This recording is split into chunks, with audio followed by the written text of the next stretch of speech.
राधे राधे मित्रों। कार्तिक महात्म्य का 21वां अध्याय। लिखने लगा हूँ श्री हरि के चरणों में शीश नवाए। कार्तिक महात्म्य का बने यह 21वां अध्याय। अब ब्रह्मा आदि देवताओं ने नतमस्तक होकर शंकर जी की बड़ी स्तुति की और बोले, हे प्रभु, आप प्रकृति से परे पर ब्रह्म और परमेश्वर हैं। आप निर्गुण निर्विकार व सबके ईश्वर होकर भी नित्य अनेक प्रकार के कर्मों को करते हैं। हे शंकर जी, हम ब्रह्मा आदि सब देवता आपके दास हैं। हे देवेश, हे शिव जी, आप प्रसन्न होकर हमारी रक्षा कीजिए। हे नाथ, हम आपकी प्रजा हैं तथा हम सदा आपकी शरण में रहते हैं। राजा पृथु से नारद जी ने कहा, जब इस प्रकार ब्रह्मा आदि सब देवताओं और मुनियों ने शिव जी की अनेक प्रकार से स्तुति करके उनके चरण कमलों का ध्यान किया, तब उसे सुन देवताओं को वर देकर शिव जी वहीं पर अंतर्ध्यान हो गए। तत्पश्चात शिव जी का यश गाते हुए सब देवता प्रसन्न होकर अपने अपने स्थान को चले गए। महेश आख्यान से जलंधर का यह युद्ध चरित्र बड़ा पुण्यप्रद और सब पापों का नाश करने वाला है। यह सब सुखदायक और महेश को भी आनंददायक है। जो इन दोनों आख्यानों को पढ़ेगा और सुनेगा वह सुखों को भोग कर अंत में अमर पद को पाएगा। आकाश दीप की महिमा। दीपदान का मतलब होता है दीपक प्रज्वलित करना। दीपक भगवान के समक्ष एक निवेदन करना होता है। जगमग करते दीपक को देखकर भगवान भक्त के बिना कहे बोले ही सब कुछ समझ जाते हैं। इसलिए कार्तिक में दीपदान का बहुत महत्व है। अब आकाश दीप महात्म्य सुनो।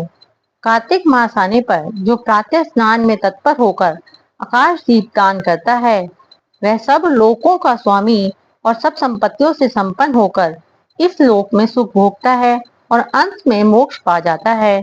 इसलिए कार्तिक में स्नान दान आदि कर्म करते हुए भगवान विष्णु के मंदिर के कंगूरे पर 1 मास तक दीप दान करना चाहिए। तुलसी दल से भगवान विष्णु की अथवा श्री कृष्ण जी की पूजा करके रात में दीप दान करते हुए निम्न प्रकार से कहें, मैं सर्वस्वरूप एवं विश्व रूपधारी भगवान दामोदर को नमस्कार करके यह आकाश दीप देता हूँ जो भगवान को परम प्रिय है। व्रती का प्रातः का स्नान और पूजा का क्रम नियम पूर्वक चलता रहे। मास की समाप्ति पर आकाश दीप के नियम को भी समाप्त कर ब्राह्मणों को भोजन कराकर इस अमिट फलदायी व्रत का समापन करें। जो कीट और कांटों से भरी हुई दुर्गम एवं ऊंची नीची भूमि पर दीप दान करता है वह नरक में नहीं पड़ता।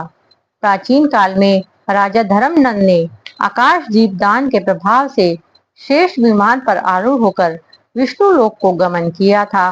जो कार्तिक मास में हरि बोधनी एकादशी को भगवान के शिव विग्रह के समक्ष कपूर का दीपक जलाता है उसके कुल में उत्पन्न सभी मनुष्य भगवान के प्रिय बन जाते हैं। एकादशी से तुला राशि के सूर्य से अथवा पूर्णिमा से भगवान की प्रसन्नता के लिए आकाश दीप प्रारंभ करना उत्तम है।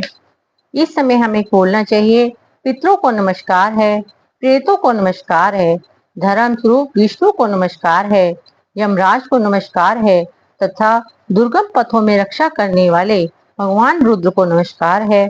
इस मंत्र से जो मनुष्य पितरों के लिए आकाश में दीप दान करते हैं तो उनके पितृ यदि नरक में भी हो तो उत्तम गति को प्राप्त करते हैं। जो व्यक्ति देवालय में, नदी के तट पर, सड़क पर, नींद लेने के स्थान पर दीप देता है उसे सब प्रकार से उन्नति होकर लक्ष्मी प्राप्त होती है। जो ब्राह्मण अथवा अन्य किसी भी जाति के लोग मंदिर में दीप दान करें तो वे भगवान का अनुग्रह पाते हैं। बोलो भगवान विष्णु की जय।